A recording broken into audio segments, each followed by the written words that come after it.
All right, boys, we're going to be talking about a very, very scary word that I hate saying, to be honest with you. It's called perfectionism. Oh my God.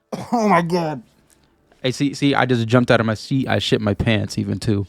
But for real, perfectionism. It's a blessing and a curse. I'll tell you that. As a self-proclaimed perfectionist, I sit here and no matter what project I work on, it will always have to be 100% correct the very first time. No mistakes can be had.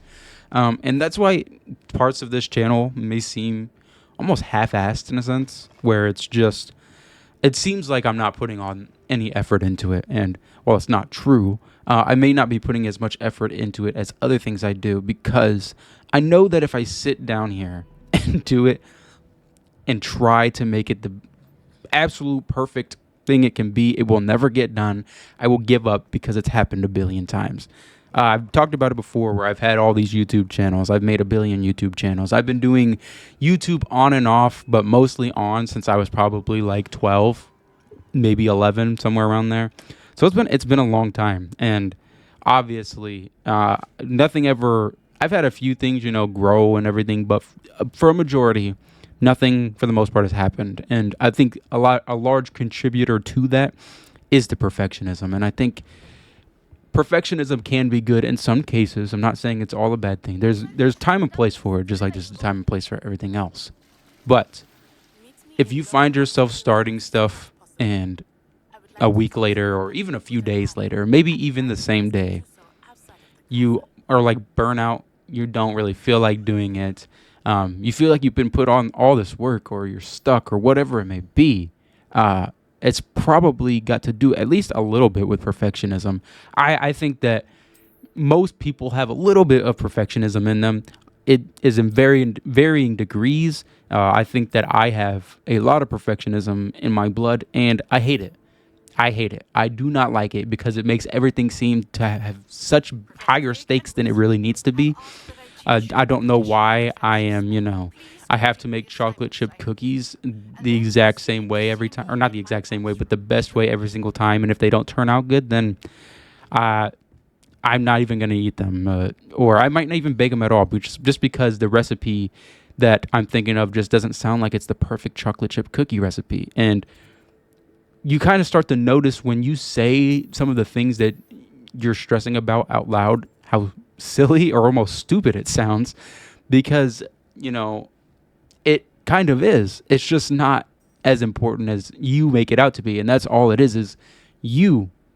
You are putting all of this on yourself. No one, for the most part, I'm sure, if it's work or school or whatever, the perfectionism is probably also coming from your teacher, your boss, whatever. But I'm specifically, or for the most part, talking about like personal endeavors or just stuff you want to do in your free time. Or even it could be something as simple as, I know a lot of people talk about there's no games to play. And while I don't agree with that, I think a lot of it is people sit here and look at their Steam library or their PlayStation or the Xbox or whatever, and they have all these games downloaded, and it's just not the perfect game. They can't find the perfect game because there is no perfect game. It's never going to be, nothing's ever going to be perfect. It's just not. Perfect in my mind does not exist.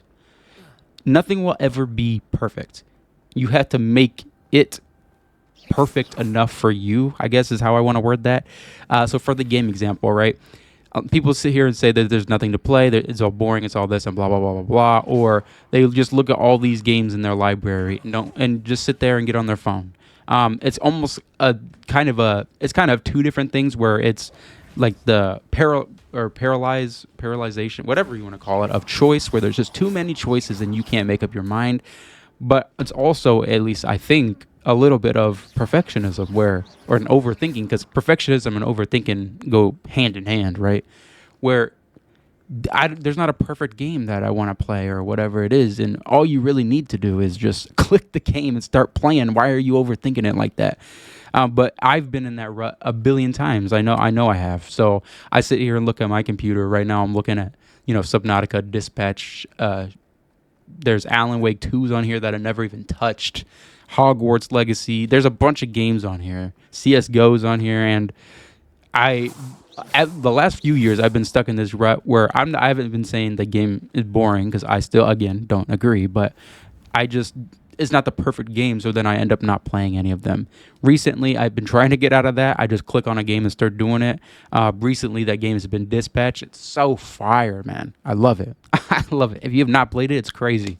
Uh, if you like those kind of games, if you like story games, highly recommend. And I'm not even finished with the game. Anyway, all of this to say, all of this entire video to say, perfectionism sucks ginormous gorilla dick, and I hate it. I hate it. And if you can, try to break the loop. Try your hardest to break the loop because I've been stuck in the loop forever, is what it seems like. And recently I got out of it, or at least as much as I can. So start doing stuff. Stop trying to wait for the perfect moment. Stop trying to wait for the perfect thing. Just do it, man. Just get it over with or get started, whatever it is. Just even if it's just a little bit, just open the game. Just make the video and post it. It is what it is, man. It is what it is. Thank you all for watching. Again, as always, I don't really ever know what to do for these outros. I'm kind of just rambling about at this point. So, yeah, guys. Love y'all. Peace out.